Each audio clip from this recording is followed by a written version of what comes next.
Hi, guys, and welcome to another episode of Costa Rica Crypto. And today I have the pleasure and the opportunity to speak to a fellow Canadian. So Syed is here with me from EOS Cafe. I'm really, really stoked to talk to you today, man. How you doing? What's going on? How's life? Doing well, man. Getting winter is here. Looks like crypto winter is here too. But yeah, just bracing in for the winter. Yeah, that's funny because that's what we were talking about in the pre-talk. Proud to be Canadian, love Canada, but man, I do not miss the weather there at this time of the year even one bit. But I do miss snowboarding. So anyway, with that being said, buddy, I guess we've got a bunch of questions lined up about a lot of the cool stuff that you're doing, about EOS Cafe, and about a bunch of really, really neat stuff coming up. But I always like to kind of dig into the people behind the business. So obviously, like, where did you grow up, and kind of what was the job? Everybody has this job. I wanted to be a marine biologist. I got close. I was a commercial diver for a little bit. But where did you grow up, and what was kind of the job that you wanted to do when you were a kid? So, I was in Saudi Arabia for around 10 years. So I lived in Saudi for most of my life. Well, half of my life, I guess now. And then the rest of my life in Canada. Well, Toronto for a few years. Love the big city. There for 3 years. And then Calgary. Calgary's a little bit more chill. More of like a place you go and retire instead of spend your 20s. But yeah, I guess it hasn't been that long since I was a kid, like a few years. So What was um what was that job? What did you want to do? Like, were you like, I'm going to be an EOS? Clearly not. my backup plan is still, I guess, for being a doctor, I guess. That would be the backup. I have all the prereqs for it. So Nice. Dr. Jaffrey, that would be the backup. Yeah, that's a pretty solid backup plan to have. Well, if this EOS thing doesn't work out, I'll just be a doctor. That's pretty cool, man. I like it. Well, I mean, there's some people, like, if you look at Blocksmith, actually, they have like surgeons on the team, eh? Like they have a lot of founding members in the EOS Blocksmith that are actually like full time, well, like part time, full time working like surgeons in San Fran. So Yeah, it's cool. there's a ton of smart people in the space. There's a ton of really, really intelligent, socially conscious, cool people in the space, and I'm just lucky that I get the opportunity to talk to a lot of them, like yourself included. Can you kind of tell us a little bit about your background and how you ended up in EOS? Like, where did you start? You kind of implied that you maybe have like you have some background in medical field. Give us a breakdown. Yeah, so my degree is actually in bioinformatics. So it's a health science based degree. So that's analysis of big data, gene stuff. Um, but that got me with like data analytics. That got me a lot into like the big data field, computers. And then I was introduced to Ethereum a year and a half, 2 years ago. Started developing on Ethereum, smart contracts, etc. And then just hitting that wall, man, again and again in Ethereum. Had me looking for something better, and that's how I got into EOS. Yeah, what was kind of like the crowning moment? What was the eureka, so to speak, when you knew EOS was going to be something big, and when you knew it was going to be something you wanted to be involved in? I think it was when Dan came out with the like, I was on board at that point already, but like it was when he said we were gonna have half a second block times. He initially said that there were gonna be 3 second block times, but half a second. I was like, so I can press this like transfer button and it will be in my account faster than I can see it in a block explorer. Like that just had like a mind. I'm like, all right, I'm on board, like full on board, right? Like you don't see that in any other crypto. Like hell, like I don't even see it in my bank. Like I send it and like my e-transfer doesn't come in half a second. So It's yeah, I true. think that was the real point where I realized. Yeah, that was kind of the moment, the aha moment. Hmm. We'll talk after, but there's another project that I'm sure you probably already know about, and you're probably already peeked into a little bit. Something maybe a little bit up your alley. Um, what's kind of I mean, obviously, being involved as a VP is it's got to take a lot of work. What's kind of, what's the best part of your day to day, and what's the worst part of your day to day? I feel like the best part is I like is actually is the problems that like we face actually is like technically a lot of these problems are like we're like the first in the space we're seeing this even in like perhaps even in the general blockchain space, but like governance or even like technical questions that come up, we're usually the first people to see it before anyone even faces it. And it's almost like a lot of days end up being like these small challenges, like these mini like challenges. Hey, there's like this bug. Like we've had occurrences in the past where hey, this bug could literally take down the whole mainnet. Like that's like $5 to $6 billion of worth, like kind of resting on your shoulders collectively in a distributed system. But it's solving those problems, which is the awesome part. I'd say the day to day, the negative part would be probably the repeated questions we get. I wish there was just this like global like FAQ that you could just be like, someone asks a question, you post a number, you do 42, and that person is just like automatically redirected to 42 because we've answered the same question like 100 times before.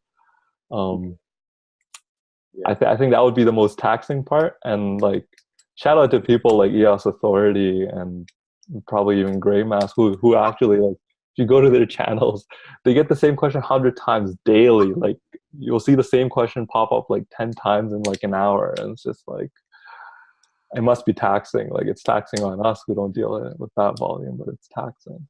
I can imagine, but it's also kind of like a necessary evil too, because I mean, so many people are finding out about EOS, like it's just such a baby right now. And then we've got to, I think that's probably a good idea. We've got to find some way to provide kind of a unified resource to be able to teach people what's up. But yeah, it would definitely save you guys a lot of time if there was community frequently asked questions. I think that's probably a project for somebody out there.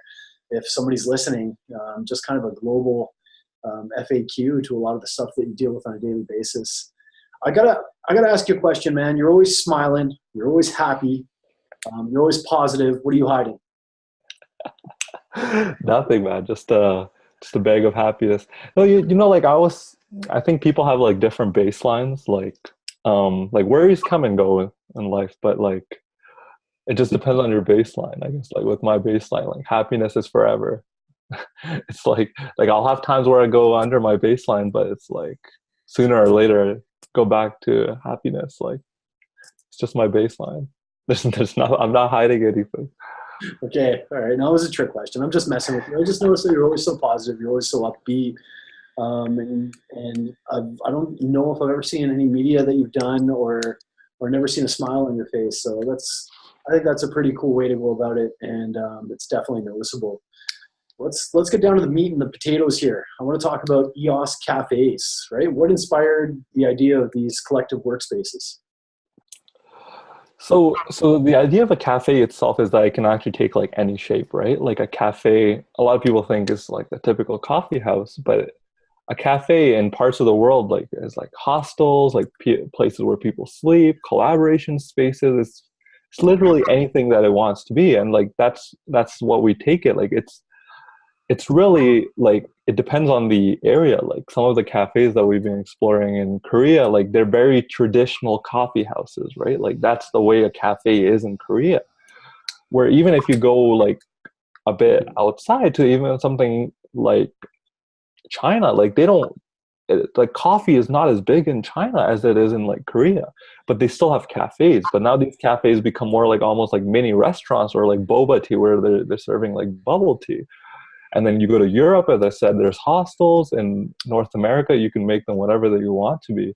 But I think that's the really exciting part. It's a place for people to meet. Like that's what a cafe is at its essence. It's a place for people to meet, share ideas, talk, and just hang out. And that's what we want to promote in our cafes too. And like the specifics of each cafe would depend on the location and like where it is, which country it is, and so on. So what's the whole idea? You walk into a cafe, an EOS cafe, and how would an EOS cafe be different than any other cafe? Would there be something that I might notice when I walk in? Can you pay with EOS? How does it all work? So that's the thing, right? Like, I feel like in crypto generally, we always have this need for like radical change, but I think that's not the idea we're going with cafes. Like, the first thing you would notice is that it looks like every other cafe probably in the area. Like, that's the thing you would notice with EOS Cafe. It might have EOS symbols around or EOS in its name, but it would look like every other cafe. The goal here is adoption, not radical change. As a user or as a customer, if you want to, you can walk in and pay normally with cash. You might be missing out on a complete rewards program that's crypto based. It might even take you longer, right? Like, you might actually have to like plug in your credit card, put all the PIN numbers, everything. EOS might actually just be faster than you could pay in EOS. Like, that's definitely the thing. We want to build adoption of EOS, and we want to incentivize people to do it, which would be through like a rewards program. But at the end of the day, we don't want to limit people. I feel like that's what we do in crypto a lot. We limit people. We're like, hey, it's a crypto cafe, you can only pay in crypto. Like, that doesn't build adoption. That doesn't build new users. All it does is it increases the chance of you going out of business. Like, that's what it does. Yeah, man. No, I think it's a cool idea. I really, really like it. I mean, coffee is very synonymous, of course, with Canada. You know, do you have like any specified plans in there? Like, if I walk in there, is it going to be kind of syndicated? Like, you know, am I going to get Tim Hortons, or what am I, you know, like, what's kind of some of the plans for the cafe? So you walk into this cafe, you can pay with crypto, you can pay with fiat. It's kind of a communal workspace, but what's like really the essence of the cafe? What are you really trying to capture there? Of course, adoption is clearly in the forefront. What's the whole premise of these different workspaces? So in my opinion, I think a lot of it revolves around actually like the rewards program. Like, a lot of rewards programs right now, they actually already use, if you think about it, like points, like points that you have are digitally tracked, but they're always tracked on like centralized databases. But if you have a complete like rewards program that's decentralized, just think about that. Like, imagine you go to Starbucks, you get these 100 Starbucks points, right? Now you're locked into Starbucks. But let's say you go to EOS Cafe and you get these 100 beans, let's say. These beans, you're never really locked because there's always a crypto market around these beans. If you think about it, you can always sell these beans to someone else, transfer them to another token. Let's say the cafe across the street has its own token called coffee. You could convert your beans to coffee and go use that rewards program at their cafe, which is completely like, you never see that level of cross interoperability between any business. So I feel like a lot of it is like incentivizing people to have these rewards programs, and then you can build things off of these rewards programs. Let's say we have a large cafe. Let's say our cafe has a game room. As I said, it could be anything, right? Perhaps to have access to this game room, you need to hold or stake a certain amount of beans. Let's say you need to be staking 100,000 beans to even enter this area. It's like a premium area. And going back to the cafe, it will likely be more of like a premium cafe, like more not the $1 or less like Timmy's coffee, likely, but more of like an actual like a more higher mid-high end like cafe that you'd go to, probably like $4 to $6 per coffee, but it takes longer to make them. It's not just run through a machine, obviously. Yeah, you guys have recently made some plans to expand overseas as well, and I know that you kind of want to make this a global thing. Do you want to talk about that a little bit? Of course. So like we have a large community in Korea, bigger than even some Korean BPs in Korea. And it's almost taken its own form. It's like a whole different subsidiary almost. It's EOS Cafe Korea. So we have thousands of members supporting us from there, and they're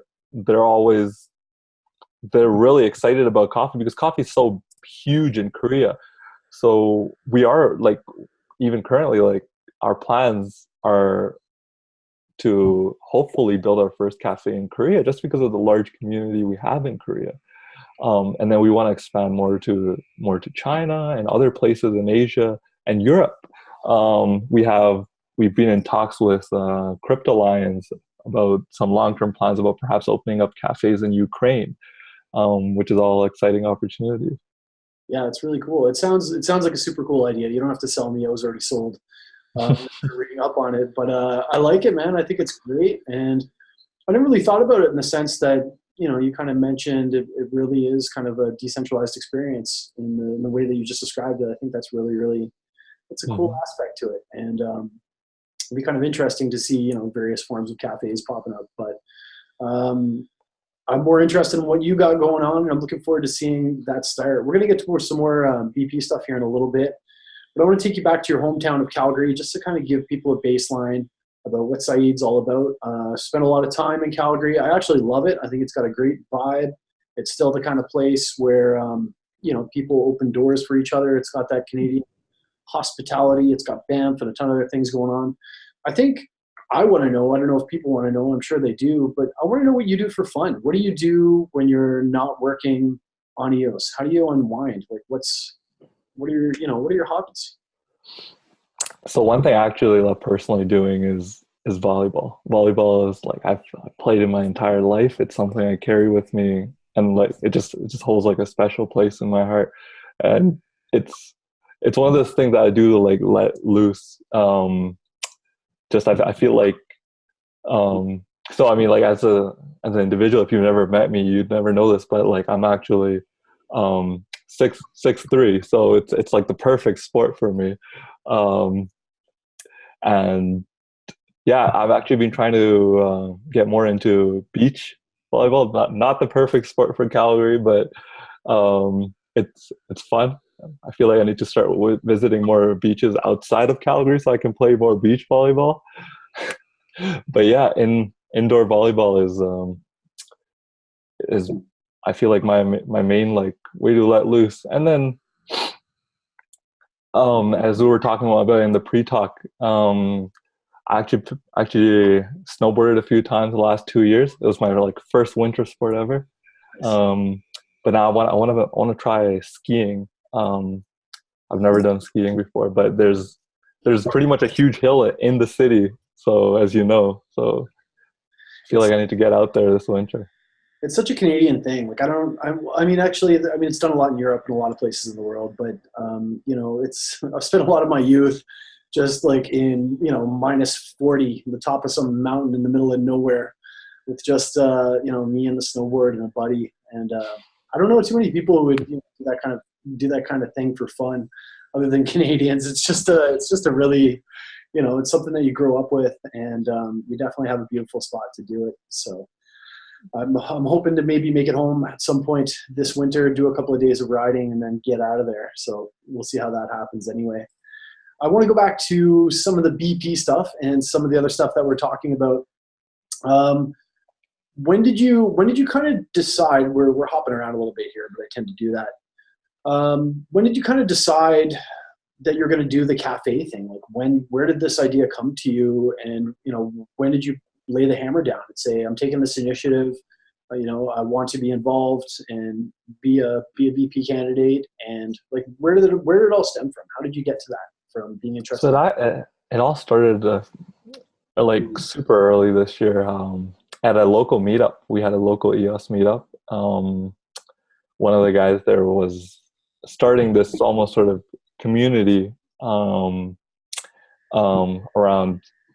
coffee with like EOS Cafe, and like it didn't really click at first. Actually, the first meetup I went to, it was just like me and a buddy. We're developers, so we went. It was a developer focused meetup just to learn. But like we joined a channel through that, like a Telegram channel through that, which had Troy in it, and it was originally Troy's idea about EOS cafes.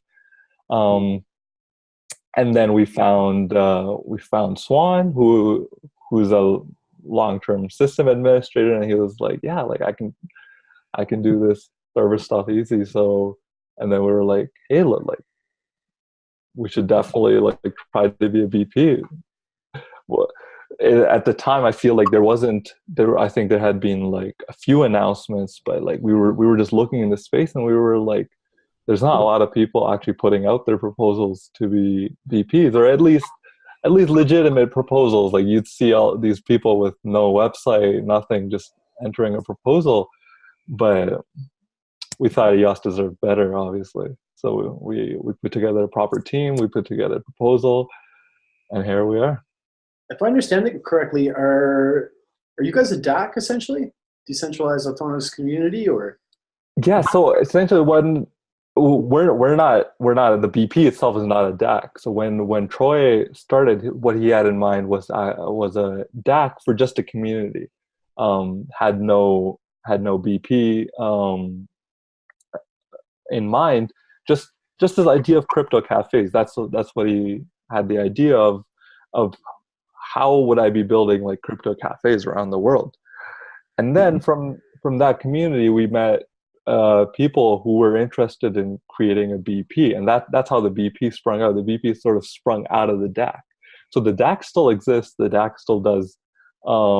It manages its coffee community, but the BP is a completely different entity. But we work closely together, and actually, one of the things that we're looking forward to working on closely is the rewards program, because the token would be the DAX token. Like the token would become like the whole governance of the token, the Bean token, would entirely be on the DAC. And we'd like it to stay that way instead of like having a few people just own the majority of the token. The DAC will ensure like a fair distribution of it, and obviously adoption of the token. So coming back to your point, the BP and DAC are two different entities that work closely together. Cool, I like it. I'm a huge fan of DACs, originally introduced through EOS DAC, and I've kind of had a fascination ever since. So I tend to gravitate towards the projects that are using this new model, and it's cool, man. I think it's not just cool for EOS, it's like a cool governance model that can translate over to a lot of different things and maybe change the way that we manage everything from businesses to communities to possibly even governments. So I kind of have this weird obsession and fascination with DAC. So I think it's really neat that you're making that a DAC. Once again, I apologize for jumping around, but I know that one of the main things that you guys love to do and part of EOS Cafe is kind of giving something back to the community, right? Mm-hmm. You've done this, you've been adamant about this, and one of the recent tools that you've produced is something that I've actually been messing around with a little bit and using it as my wallet, using it to send tokens and stuff like that. Blocks.io, right? Mm-hmm. Recent tool. What kind of sets Blocks.io apart from some of the other tools out there? So the thing with Blocks.io is that our focus from like the get-go has been user experience, and that's pretty much the reason we created the tool. I mean, there's, as everyone knows, there's no shortage of block explorers per se, but the problem with a lot of these block explorers is that they do all of this like fancy colors, fancy things, and they really skip out on the user experience. Like at the end of the day, the user doesn't care how pretty your block explorer looks. They just want to go in and be able to do useful things with their history, be able to see what they're doing. Like we do everything from custom data parsing. Like you don't have to read a JSON for every like transaction that you have, as you do on some explorers like EOS Flare, to even allowing people to like set their own profile photos. Like a lot of people love things like that. Like they have 5 different accounts, like, and memorizing or remembering that 12 character name is not like, that's not how the human brain works. Just being able to set a profile photo that's on chain, like you can set that profile photo on chain, it like makes a world of a difference just switching between accounts. So we've tried to make it as simple as possible, as easy to use, and that's the feedback that we get from people. People actually say it's the best looking block explorer, even though we sometimes think like we don't do all those like pretty graphics and stuff. We just try to make it as usable as possible. Yeah, I think usability over flash. That's what's gonna, people want to make things happen. They want it quick and they want it easy. And I think you got to focus on the user experience in order to be able to bring adoption. So I've used it quite a bit, and I like it myself. I do encourage other people to go and check it out. Are there any other ways that that EOS Cafe is kind of bringing things back to the community, or anything else you wanted to mention before we move on? I mean, one of the projects that we've been involved with, I've done quite a bit of development on it, is the worker proposal system. We're one of the lead developers on that project. I mean, if the general public deems it necessary for us to have a worker proposal system in the first place through referendum, then we're building out the tech side of it. We're not too involved with the governance end of it, but we're building out the tech side of it to be something similar to actually like Kickstarter, like UI wise, where you can just go in, see these projects, vote on it using Scatter pretty easily. And that's just one of the ways that we're giving back to the community right now. We have some other projects in the works. We put out content decently often, well, useful content decently often. Our last article, I'm not sure if you've seen it, is we did a full breakdown of what Rex means for token holders. Dan's original post was kind of encryptic, so we like to do things like that, just videos here and there which break down complex processes, articles. I like it. I think that's important. I think you've got to engage with, as much as you've got to engage with people who are very technical, you have to engage with people who are not so technical. Because that's what's going to fuel adoption. And that's kind of what we've been talking about since the start of this interview, right? It's all it's exactly. And that's why we really focus. Like, I think if you were to put like a core value to EOS Cafe, it would be adoption. Like, we really focus on these little things that we know as users.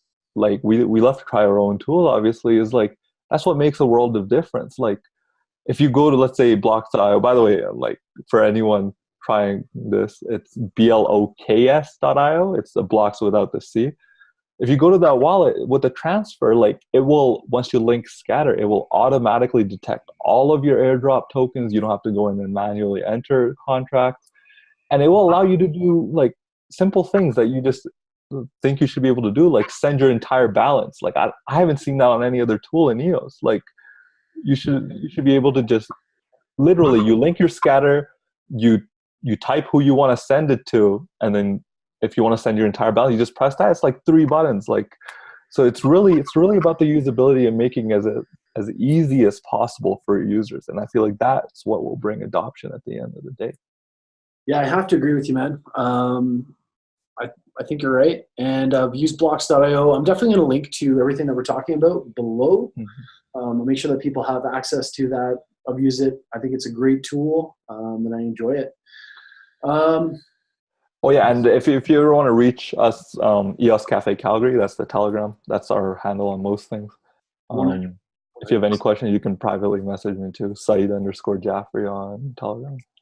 100%, buddy. I promise I'll link that below. You guys are super active on Telegram. That's one of the things I noticed, that you're very active on Telegram. And not only are you active on Telegram, but you're very approachable on Telegram.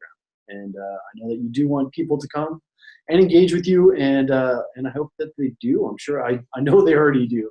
I know how busy you guys are, and I love that about you guys. Let's talk dApps, my friend. All right. Let's talk about the real meat and potatoes of EOS. Is there anything that you're working on right now, or is there anything in the ecosystem that you really love? So, I mean, one of the projects that we're partnered with is Unico. They actually released their smart contracts recently. It's like a crypto collectible, so it's like an NFT almost. You can think of it like a platform where you can create your own NFTs. So you can create non-fungible tokens, your own crypto collectibles on their platform. And they hope to do like a whole market around these crypto collectibles. It's a really cool project that we've been involved with for a while. In addition to that, there are some games and industrial projects we're working on, but they're not ready for obviously public release. But I feel like the most exciting thing in this space, which is almost kind of coincidental if actually you think about it, are decentralized exchanges. a lot of centralized exchanges are kind of reluctant on it right now and picking up some EOS projects. We had a talk with one of the guys at Binance Labs recently, and that's what he said. Like they're a little hesitant right now just because it's such a new platform, and it hasn't like it's hard to say which projects have actually fully grasped EOS. But that has really created this hole, which is being filled by decentralized exchanges, and it's cool because I personally like decentralized exchanges more than centralized exchanges because it's like you always technically like hold the money, or one of the smart contracts does.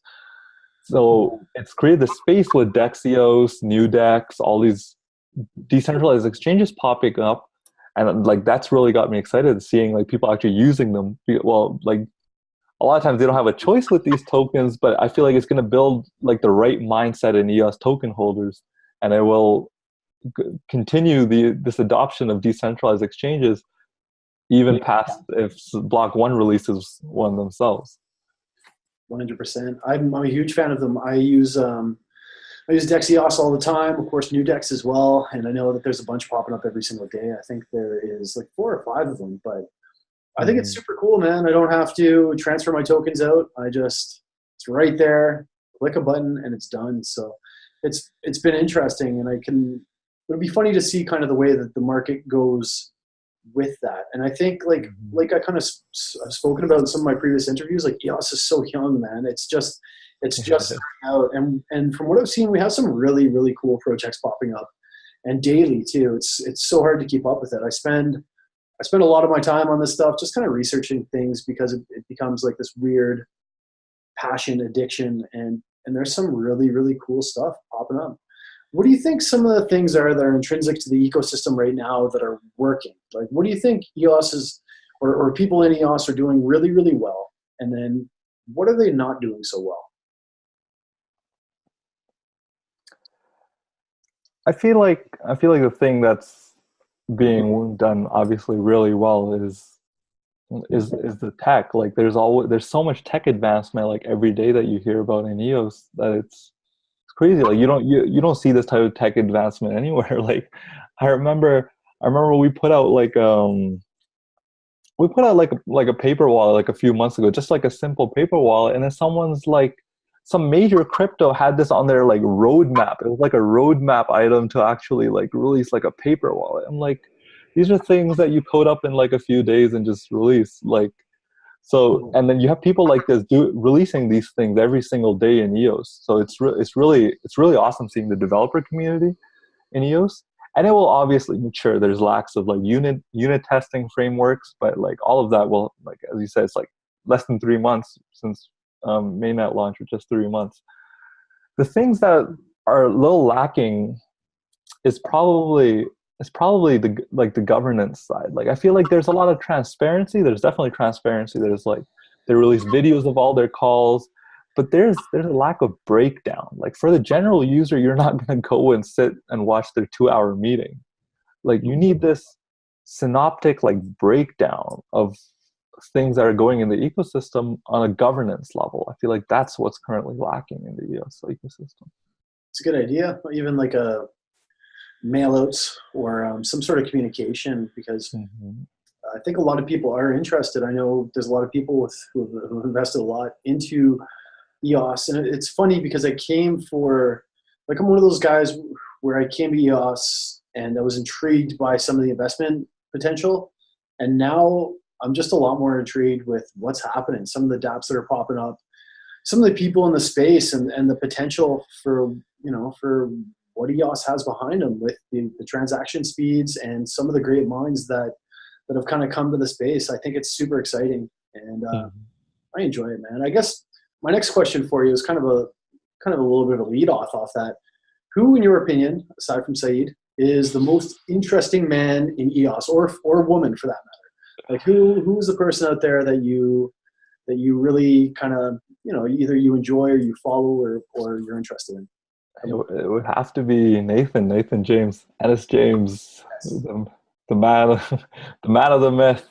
No, like he's like I can't even like put it in words. Like the man is just a machine. Like he is such an integral part of EOS that like I think people don't realize it unless he like went away.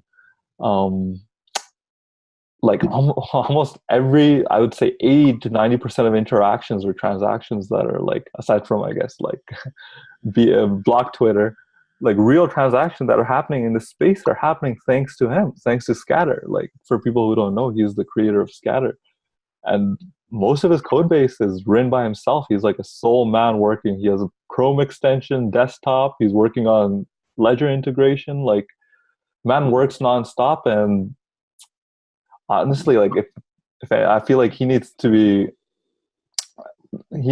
like well supported. I feel like in the community, and I think more people should just go to him and actually tell him like what a difference like day to day using Scatter is. It's just like a given, right? Like you press transfer and then your Scatter pops up and you press accept, but like there goes a lot of thought and work into making that secure and possible in the first place. Yeah, I was talking to Nathan from Generios, and I agree with him. Like I've actually done an interview with the man, and I'm sorry if I not.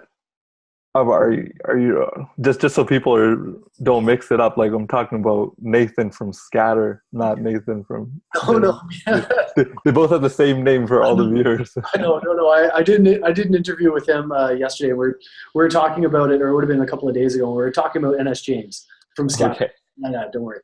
And it was funny because I think like I asked him a question about like who, it was some insane question. I don't even remember what it was, but it was like, who would you give all your money to? And he chose NS James. And I just feel like I'm a huge fan of the guy. Like the guy is crazy busy, but you can walk into that chat, into that Telegram. The same with you guys. You can walk into that Telegram at any time of day and he will talk to you. He's so approachable and he works so hard.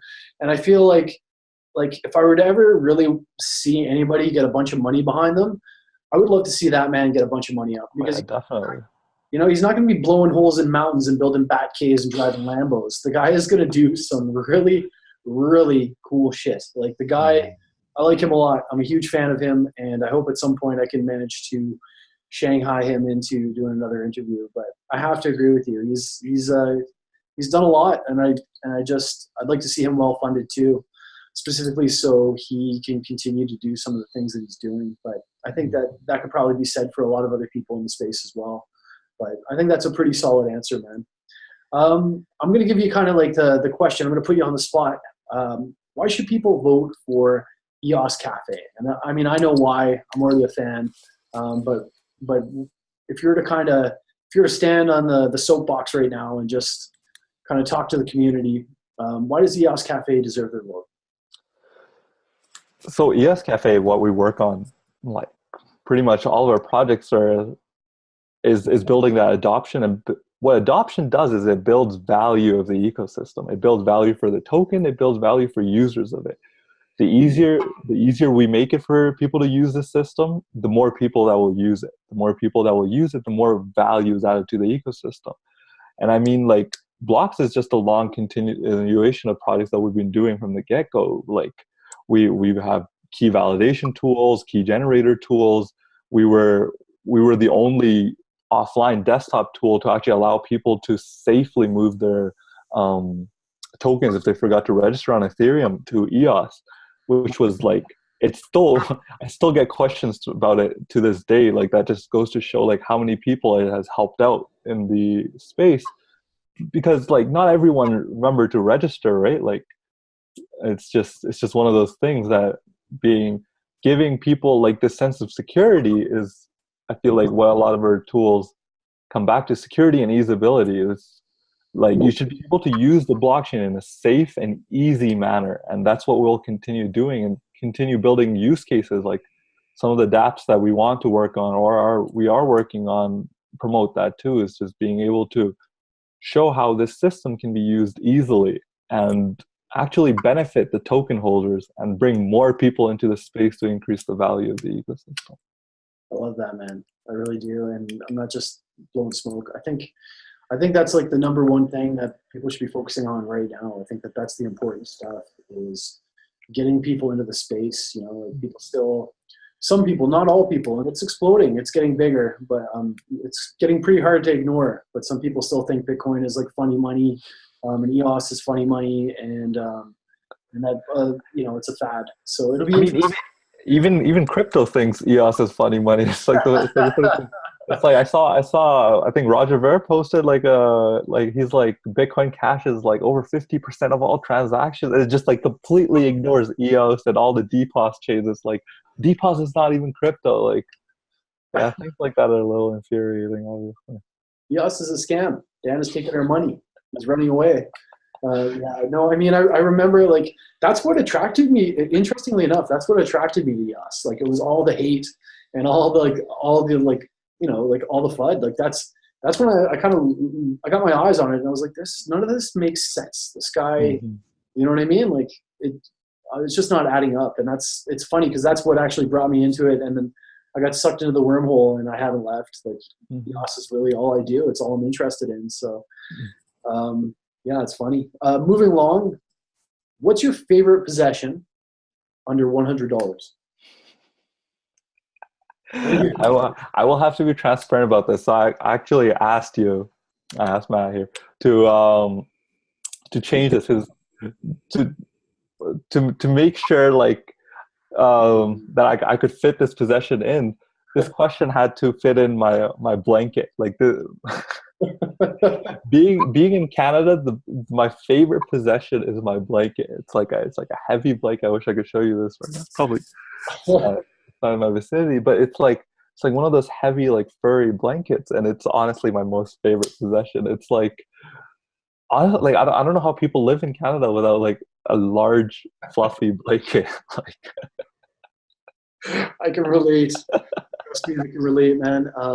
Spent a lot of my career outside in Alberta, so I get it. And it's a blanket's a hell of a thing. I was lucky enough to be able to go to Guatemala a couple of months ago and just check it out. And got this kind of, I don't know, I probably paid like $15 for the thing. It was just like this handmade, like comfortable blanket, and I sleep in it every night. But I know how cold it is out there. So like honestly, and anybody who has dealt with some of the Canadian winters definitely understands. I love it.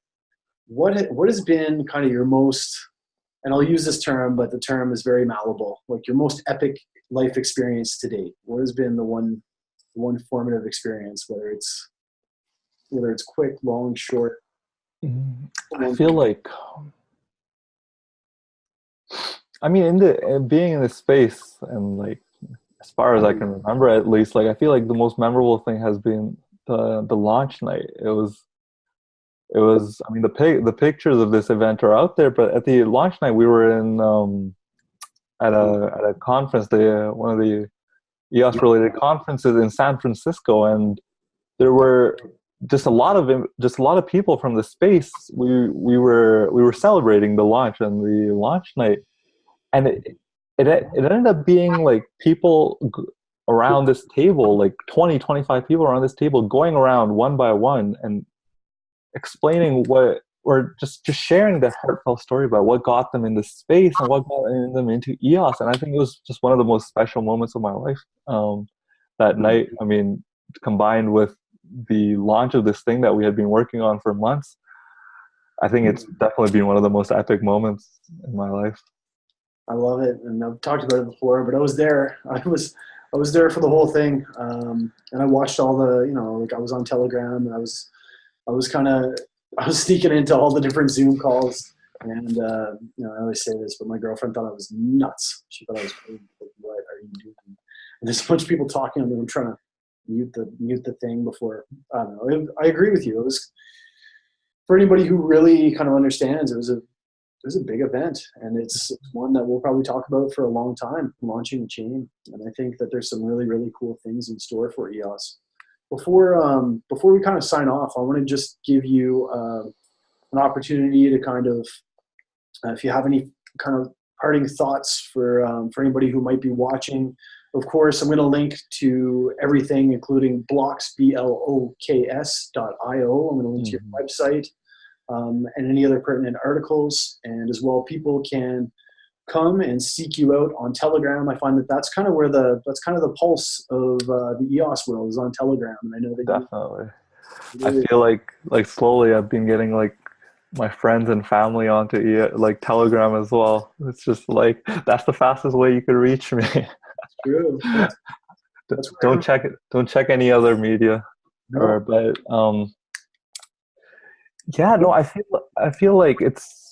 I mean, you had Nathan from General EOS on your show. Like, I feel like one of the things that he's working on recently, and with his core token, is like I think people don't realize how important it is. Like being in this space, if you're actually committed to being a long-term holder, is like going out there and actually voting for the things that are coming. Like I know the referendum process is almost complete, the worker proposal system, if it goes through, and like going out there and like raising your voice, you're raising your voice through your money. You're literally putting your money where your mouth is like, and being able to actually use that right. Like you have the right to vote. And people think it might be insignificant, but honestly, like even proxying your vote to proxies, like, dude, proxies are a big thing in EOS now. Like there's 3-4 like legitimate proxies with over 1 million votes each. Like I think collectively, like legitimate proxies, not including illegitimate ones. I'd say there's like 6-7 million EOS, and like always increasing. Like that has a weight. That has a huge weight to it for a lot of these things. Like that is the difference between putting a BP at like number 21 or even like number 28, 29. Like just think about like collectively as a community, we have that power, and it's like going out there and voting for these things is, I think, really the message that I want to leave today. I love it, Syed. I think you're a hell of a guy. I think you're doing some really cool things. And I really recommend that people reach out to you, get to know you, and go visit the website, of course, which I will link to below. It's been a pleasure to be able to talk to you today, man. And I really hope that I hope we get to do it again sometime. I appreciate you. I feel bad for you dealing with the Canadian winters out there, but I got my blanket. Exactly, exactly, man.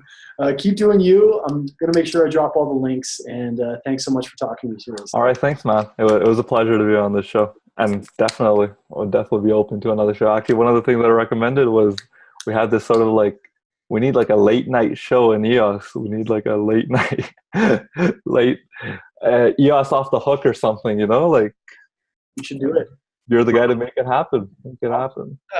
I'll set it up, man. I promise. I think that's a really cool idea where people can just get Kevin on there. He has he has this thing where he shows up to interviews or shows sometimes in his bathrobe. Maybe that needs to be the thing. Late night EOS in bathrobes. I love it. I love it. We'll do it. I promise. I promise. I'll see you soon, man. Thanks so much for talking, and you'll be the first guest on the EOS Late Night Show. I promise. Late night EOS. I like it. I'll see you, Syed. Thanks for talking, man. All right. Take